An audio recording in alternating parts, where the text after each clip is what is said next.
Morning বন্ধুরা। বর্তমানে বেশ ভালোই ঠান্ডা পড়েছে। আর যাই হোক, ঠান্ডা একটু ভালো লাগছে তোদের।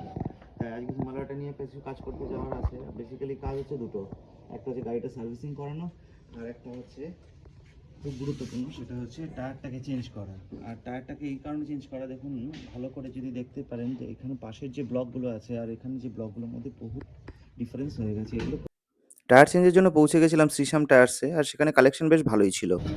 টায়ার দেখাচ্ছে, সে টায়ারের মধ্যে অ্যাপেলো যেমন দেখালো আমাকে, এটি অ্যাপেলো আছে 120/90, সেটা সিএটের আছে, যেটা আমি পেয়েছিলাম কোম্পানি গাড়ি কেনার সময়।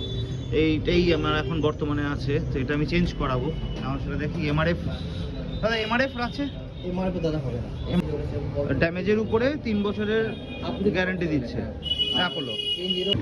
গাড়িতে নতুন টায়ার লোড করে দিচ্ছে দোকানে দাদারাই, আর সেটা নিয়ে এখন যাবো সার্ভিস সেন্টারে। বন্ধু পেয়েছি ওকে, আমি এটা ভাবতেও পারিনি যে ও এত, আমি হঠাৎ করে এরকম ভাবে ইনফিল্ডে দেখা হবে।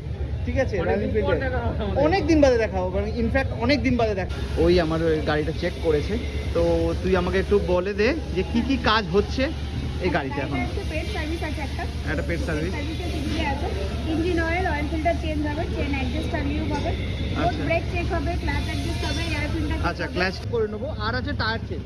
টায়ার চেঞ্জ তো এখানে হয় না, টায়ার চেঞ্জ এখানে হয় না, তো হয় না। ভেরি ম্যান্ডেটরি মোবিল চেঞ্জ হবে। হ্যাঁ, মোবিল ফিল্টার, এয়ার ফিল্টারটা একবার চেক হবে। তো বেলা 2টো নাগাদ আমার গাড়িটা প্ল্যাটফর্মে ওরা তুললো, তো তুলে দেখছি চাকাটাকে চেঞ্জ করার জন্য নিয়ে গেছে, টায়ার চেঞ্জ হবে তো চেঞ্জ সেগুলো পরিষ্কার চলছে, ক্লিনিং চলছে, লিউব প্লাস মোবিল চেঞ্জ হয়ে গেল, মোবিলের ফিল্টার ক্যাপ লাগাচ্ছে। আর এরপরে আমি টোটো করে বাড়ি ফিরছি। এখন বাইক তো সার্ভিস সেন্টারে, আর সন্ধ্যাবেলা যথারীতি আবার পৌঁছে গেছি, সেখানে দেখলাম বাইক প্রায় রেডি হয়ে গেছে, আর ওরা ট্রায়ালের জন্য নিয়ে যাচ্ছে বাইরে। ডেলিভারি নেওয়ার জন্য আজকে আমি আর আমার বউ এসেছি। এখন গাড়িটা ওরা নিয়ে বেরিয়ে, তো 2400 খরচা হয়েছে। তো এখন দেখা যাক, হয়তো পারফরমেন্সের জন্য এখানকার যে সার্ভিস বয়রা রয়েছে, ট্রায়াল রান দিয়ে এখন ওরা ফেরেনি, সময় একটু লাগবে। তাই এই সুযোগে ভাবলাম দুজনে মিলে যাই একটু রয়্যাল এনফিল্ডের শোরুমে। তো সেখানে গিয়ে hydra bag, riding jackets, riding shoe, gloves, helmets, এই বিভিন্ন জিনিস চেক করছিলাম। এর মধ্যে বউয়ের পছন্দ হয়েছে ছোট ছোট খেলনা রয়্যাল এনফিল্ডের বাইকগুলো। আর আমরা বেসিক্যালি অপেক্ষায় আছি যে কখন গাড়িটা আসবে, সেটা আর একটু ফাইনাল চেক করব। এই করতে করতে চলেও এসছে বাইকটা সার্ভিস সেন্টারে। সেখানে বাইকের হেডলাইটে অ্যাডজাস্ট হলো। বাইকের হেডলাইটটা একটু অ্যাডজাস্টমেন্ট করাটা খুব প্রয়োজনীয় ছিল। লাইটটা অত্যন্ত দূরে ফোকাস করছিল।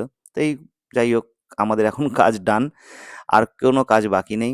গাড়ি এখন সুপার পারফর্ম করছে। আমাদের গাড়ির আর কোনো প্রবলেম নেই। আমরা বেরিয়ে পড়লাম রয়্যাল এনফিল্ড শোরুম থেকে। আর এখানেই ভিডিও আমরা শেষ করছি। দেখা হচ্ছে পরের ভিডিওতে। সকলে ভালো থাকবেন। টাটা।